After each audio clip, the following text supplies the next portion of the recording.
Mas a gente tá falando do Sol, de uma estrela, e tem os planetas que orbitam ela, e isso repete em outros lugares. Esses planetas fizeram parte do Sol em algum momento ou não? Não, eles fizeram parte da mesma sopa primordial, vamos dizer assim. Como se forma um sistema solar? É assim, você tem lá uma nuvem de poeira e gás. Lá no início, há 5 bilhões de anos atrás, você tinha uma nuvem zona de poeira e gás. Sem nada.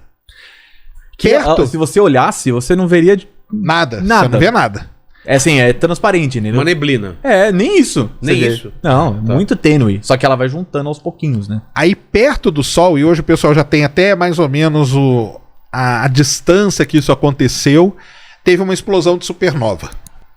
Quando tem uma explosão de supernova, gera uma onda de choque, que sai viajando pelo universo. O boom, né? Em todos os lados. Isso, para todos os lados. Perto do nosso Sol, lá no começo, tiveram mais ou menos 15 explosões. Hoje o pessoal já tem essa conta aí. Quando essa onda de choque passa por essa nuvem, ela agita aquela nuvem. E aí começa a aglutinar. O gás e a poeira começam a aglutinar. Ela vai comprimindo, né? Vai juntando, ajudando a juntar. Em vários pontinhos. O Sol nasceu com várias estrelinhas. São as irmãs gêmeas do Sol, que a gente chama. Que até é uma busca que tem, que o pessoal tenta, que é difícil pra caramba. É muito difícil você ter uma estrela sozinha, não é comum. Sim, tem, mas é muito comum você achar sistemas binários e ternários, triplos de estrelas. Então, elas estão longe, mas elas nasceram juntas. Agora o Sol, não, o Sol tá sozinho. Tem até uma teoria, né, do segundo Sol, né, da estrela. Nibiru. Não, Nibiru é outra coisa. Mas tem o Hercóbulos, né, que é o irmão do Sol. Mas não tem, porque hoje o Sol ele tá sozinho. Mas ele nasceu no meio, quando ele nasceu tinha várias estrelinhas ali. Aí agitou. Quando agitou e começou a aglutinar o gás e a poeira, aquilo lá começou a ganhar uma massa, começou a girar. E aí no meio teve uma maior concentração de massa, que vira uma estrela, no caso o Sol. Chega naquela massa crítica para gerar fusão mesmo. E aí começa a gerar fusão. E em volta cria um negócio que a gente chama de disco protoplanetário.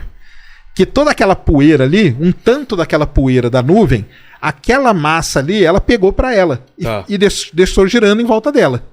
E aí começa a girar. Vai passando o tempo, mais gira numa direção mesmo. Gira. A mesma direção, tá? A mesma direção da estrela. A direção que começou a girar essa até poeira hoje. É a mesma direção que a gente hoje. É o mesmo sentido. Hoje. Conservação do momento angular. Uma das leis mais famosas da física. É legal pensar isso, que você fala, olha, o mesmo percurso, né? O mesmo sentido que a gente gira hoje em torno do Sol, é o mesmo que foi lá no começo do Sol. Isso aí. Aí começou a girar ali em torno do Sol. E o Sol lá no meio, começando a fundir e as coisas girando.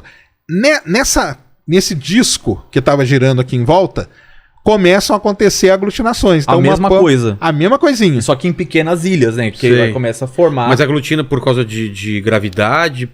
Começa a bater uma coisa na outra. Perturbação mesmo. Funde uma coisa na outra, começa a grudar, começa a ficar maior.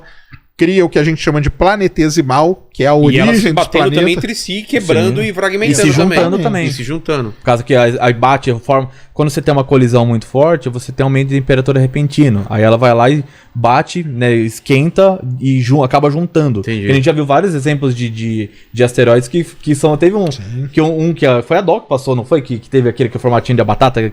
Que era o maiorzinho e menorzinho. New Horizons, né? Vai New Horizons, encostado no outro, assim. E você vê exatamente ali a solda do negócio ali. Então aí vai formando esses... Aí vai formando, aí acontece igual um disco de vinil. Aquela aglutinaçãozinha maior, ela começa a limpar aquela região, a trilha. Sabe o disco de vinil, não é uma trilha? Sei. Então, imagina que você tem ali, ela começa... Sabe quando você põe a agulha, ela não começa a juntar a poeira ali?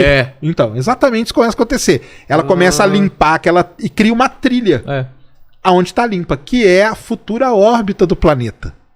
Então aí formou Mercúrio, Vênus, a Terra. Ela vai aglutinando e empurrando. E os materiais mais densos ficam mais próximos do Sol. Mais próximo porque o Sol tá quente, ele tá o quê? O gás não consegue ficar perto dele, porque ele tá quente. O gás vai embora. E é muito leve também, né? E muito leve, vai embora. Então aí perto começa a formar os planetas rochosos, depois os gasosos e assim vai. E então, os satélites? Os satélites, aí tipo depende. A Lua. Aí tem várias teorias. A Lua é o mais estranho, acho que de todos que a gente tem no sistema solar, é a Lua. Por quê? Porque a Terra é um planeta que não é um planeta pequeno e a Lua é uma Lua muito grande para a Terra. Os outros planetas não é a nossa Lua é a maior que tem proporcionalmente.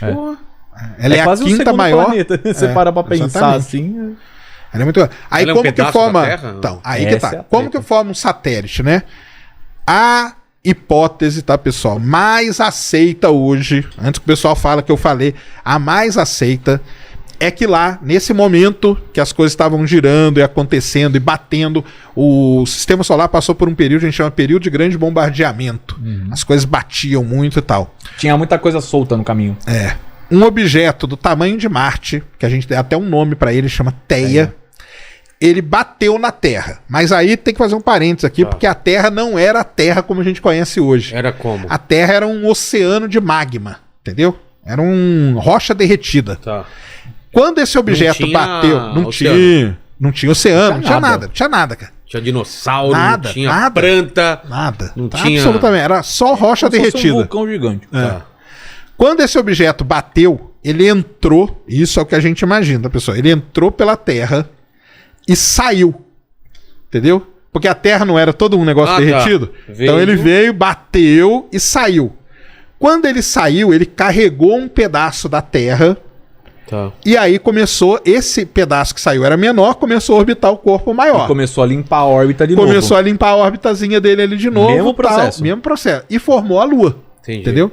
Como que a gente sabe disso? A gente tem amostras da Lua, que a gente estuda elas, os isótopos que a gente chama, e a gente tem amostras que vêm, que a gente pega em vulcão. E quando a gente pega essas amostras, cara, elas são muito parecidas. A mesma proporção de elementos tem ali. Então você começa a ver tudo isso, fazer vários testes, e a ideia. E hoje tem até imagens sísmicas que a gente faz do interior da Terra, isso é legal pra caramba, porque tem um pessoal que defende que pedaços de Theia ainda estão no manto da Terra. Essa é a treta. Que doideira. Isso é muito treta. Pedaços da Lua estão no dentro lá. Mas é muito difícil descobrir isso, porque quanto mais você desce, mais quente é, você tem você começa a fundir a rocha e virar uma coisa só, magma. Uma sopa. Entendeu? Mas tem umas anomalias sísmicas ali que a gente não consegue explicar. Aí tem uns modelos que falam, cara, pode ser um pedaço de Theia. Pensou os caras acham um pedaço de Teia dentro de um geode? Isso é um negócio legal pra caramba. O quê? Um geode. O que é geode? Cara, geode é um... Vocês ficam inventando as palavras, Sabe aquela pedra ametista que tem dentro do... Que tem uma rocha e você... E dentro parece que tem uma outra coisa? É exatamente isso, só que gigantesco. Porra, isso é demais, cara. O efeito é o mesmo, né? Você tem uma cristalização muito rápida. E por que as coisas ficam mais ou menos planos, planetas, e não ficam da formação. Aqui, um assim... A formação. Por quê? Porque na hora que formou, não formou aquele disco em volta da estrela? Então, todos os planetas estão no disco. Não é assim, Conservação do momento angular. Mas tinham antes? Tinha? Não. Nunca teve? Nunca teve. Plutão é o que mais tem e é o que ninguém entende muito bem porque que tem tanta inclinação e é tipo 3%, acho que é uma coisa... tem uma pouca variação só, entendeu? Nisso aí. Mas isso é por causa da formação e por causa dessa regra da física, a lei física. Ou é porque o Sol tem essa parte que tá mais aqui, ela puxa pra esse lado aqui, fica nessa linha... Quando você tem qualquer movimento em rotação, ele tende a fazer isso aqui, ó. Ah, tá. Entendeu? Ele tende a esticar. Se você olhar ele de perfil, né? Sim. Então você pode ver que a galáxia é assim, o sistema solar é assim, entendeu? Se você pegar uma coisa mole e girar, tipo um pogobol, tá ligado? Pogobol. Se você girar ele muito rápido mesmo, você vai ver que ele vai começar a afinar. Entendeu? O efeito é o mesmo, cara. E aí a gente falou tudo bem, a gente falou do sistema solar formado. Isso vale para outro sistema solar ou cada um tem uma... Na verdade, a gente só sabe disso porque a gente observa outros se formando assim. Tá. E isso aí a gente é legal pro nosso. Só quando vai... A gente já chegou a pegar esse comecinho aí da... Comecinho. A gente pega... Então, e não é que só pega, a gente tem imagens. Porra! A gente tem imagens dessas fases todas. Isso é legal pra caramba. Que legal. Então, como que a gente sabe disso? A gente vê uma estrela no céu. Pô, a tal estrela, ela é nova. Ela tem uma idade que o Sol teria lá, tem, sei lá, 40 milhões de anos. Vamos observar aquela estrela? Na hora que a gente põe o telescópio lá, um telescópio especial para isso, a gente vê em torno dela um disco protoplanetário. Então a gente já tem imagens de vários discos protoplanetários em diferentes estágios de evolução. Sem contar, quando passam desses planetas na frente dessa estrela, ela forma uma sombra. E aí a gente consegue fotografar o planeta, assim, basicamente, dizendo assim, você vê a interferência dele.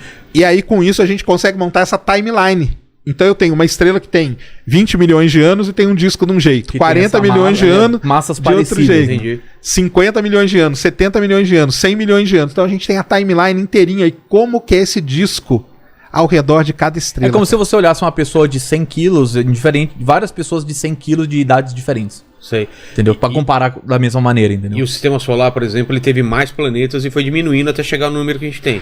Foram... Cara, assim, aí a quantidade de planeta, cara, que aí entra aquele negócio, o que é planeta, né? O que é planeta? Então, durante anos, a gente teve 9, né? Que era Plutão, era um planeta e tudo mais. Na minha concepção ainda são Ainda 9. É, né? Ainda é. O que aconteceu foi o seguinte, cara. Em 2006 ali, um pessoal lá no Caltech, o Centro de Tecnologia da Califórnia, com telescópios muito poderosos, começaram a descobrir, perto de Plutão, objetos muito parecidos com ele em massa e tamanho. E alguns até maiores que ele. Ah, é? Caronte, a lua dele é muito parecida. Né, Caronte, a lua dele é muito grande. Aí tem vários outros objetos ali que tem alguns que são maiores. Aí veio a grande questão. O que a gente faz? Ou a gente coloca tudo isso como planeta, só que aí a questão foi a seguinte, o cara lá falou, o Mike Brown que fez isso, tá? O Mike Brown escreveu um livro muito legal que é Como Eu Matei Plutão. Leiam, que é muito interessante, porque é a descoberta dele. Faz sentido, mas dói. Faz sentido.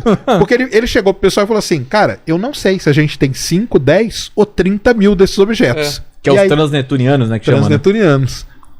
Quantos planetas vai ter o sistema solar?